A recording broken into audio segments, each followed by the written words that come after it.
বাইতুল্লাহ আল্লাহ তাআলার ঘরের আশেপাশে সর্বপ্রথম যারা স্থায়ীভাবে বসবাস শুরু করেছিলেন, এর মধ্যে এক নাম্বার প্রথম হলেন হাজরা আলাইহিস সালাতু ওয়াস সালাম। দুই নাম্বার হলো ইয়ামেন থেকে আসা জুরহুম গোত্র। এই দুইটা বংশের লোক সর্বপ্রথম বাইতুল্লাহ আল্লাহ তাআলার ঘরের পাশে সর্বপ্রথম স্থায়ীভাবে বসবাস শুরু করেন। দীর্ঘকাল চলে গেল, প্রজন্মের পর প্রজন্ম চলে যাচ্ছে। হঠাৎ করে ইসমাঈল আলাইহিস সালাতু ওয়াস সালামের বংশধর এবং জুরহুম গোত্রের পরবর্তী বংশধর, এই দুই গোত্রের মধ্যে অভাব অনটন দেখা দিল, দুর্ভিক্ষ দেখা দিল। অভাবের কারণে, দুর্ভিক্ষের কারণে বনি ইসমাঈল আলাইহিস সালাতু ওয়াস সালাম, ইসমাঈলের বংশধর যারা ছিলেন তারা সিদ্ধান্ত নিলেন, আমরা এখন মক্কা থেকে অন্যত্র চলে যাব অর্থ উপার্জন করার জন্য, কাজ কামের জন্য। এই সিদ্ধান্ত নিয়ে বনি ইসমাঈল আলাইহিস সালাতু ওয়াস সালামের বংশের যেই সমস্ত প্রাপ্তবয়স্ক বালেগ পুরুষ যারা ছিলেন, কাজ কামের সামর্থ্য যাদের ছিল, সবাই মক্কা থেকে অন্যত্র চলে গেল। আর জুরহুম গোত্র যারা অভাবের কারণে সিদ্ধান্ত নিল, আমরা আল্লাহ তাআলার যেই সমস্ত বড় বড় অপরাধ আছে, নাফরমানি আছে, ওই সমস্ত অপরাধের সাথে জড়িত হয়ে গেল।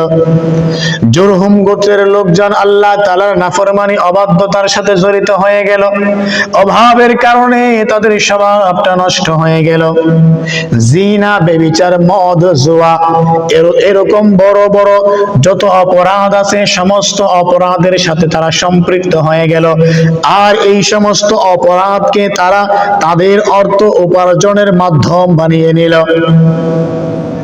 বাইতুল্লাহর ভিতরে ঢুকে, খানায়ে কাবার ভিতরে ঢুকে ইসাফ এবং নাইলা নামে একটা পুরুষ, একটা মহিলা। ইসাফ পুরুষের নাম, নাইলা মহিলার নাম। বাইতুল্লাহর ভিতরে ঢুকে উলঙ্গ হয়ে জিনা, ব্যভিচারের মতো জঘন্যতম কাজে লিপ্ত হয়ে গেল। আরব জাহিলি জামানায় বাইতুল্লাহর তাওয়াফ করা হতো উলঙ্গ হয়ে, ন্যাংটা হয়ে। তারা তাদের মন গড়া মতো বাইতুল্লাহর তাওয়াফ করত, বাইতুল্লাহর ইবাদত করত। ইসাফ এবং নাইলা উলঙ্গ হয়ে বাইতুল্লাহর ভিতরে ঢুকে তারা জিনাহের মতো বড় একটা জঘন্য কাজে লিপ্ত হয়ে গেল।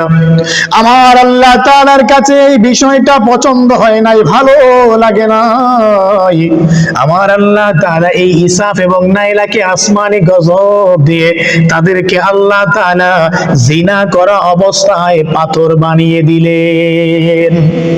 যখন ভোর হয়ে গেল, সকাল হয়ে গেল, ইসাফ এবং নাইলাকে মানুষ দেখতে পাইল এই অবস্থায় তারা পাথর হয়ে আছে।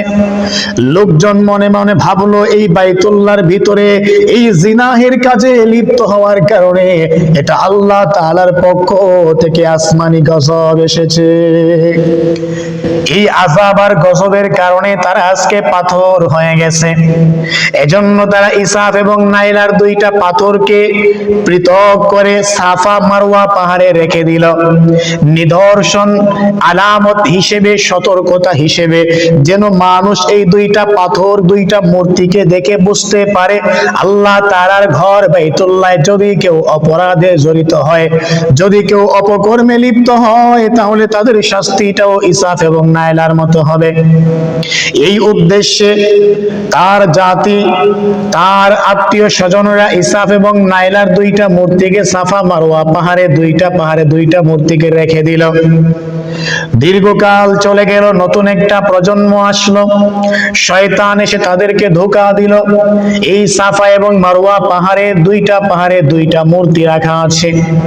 লোকজনকে ধোঁকা দিল, এই দুইটা মূর্তি হচ্ছে তোমাদের পূর্বপুরুষের দেবতা, পূর্বপুরুষের প্রভু আল্লাহ। এখন আমার পরামর্শ হলো, তোমরা এই দুইটা মূর্তির পূজা করো, দুইটা মূর্তির ইবাদত করো। এই দুইটা মূর্তি হলো তোমাদের পূর্বপুরুষদের রব, তোমাদের পূর্বপুরুষের আল্লাহ। ইসাফ এবং নাইলার দুইটা মূর্তি সাফা এবং মারওয়া পাহাড়ে রাখা ছিল। শয়তান পরবর্তী প্রজন্মকে ধোঁকা দিয়ে এই দুইটা মূর্তির পূজা করানো শুরু করে দিল। মুহাম্মদ ইবনে ইসহাক রাহমাতুল্লাহি আলাইহি বলেন, আখবারে মক্কা 5 নম্বর খণ্ড 134 থেকে 135 নং পৃষ্ঠা, জুরহুম গোত্রের এই পরবর্তী বংশধর থেকে মক্কাতুল মুকাররমায় বাইতুল্লাহ মূর্তি পূজার সূচনা শুরু হয়।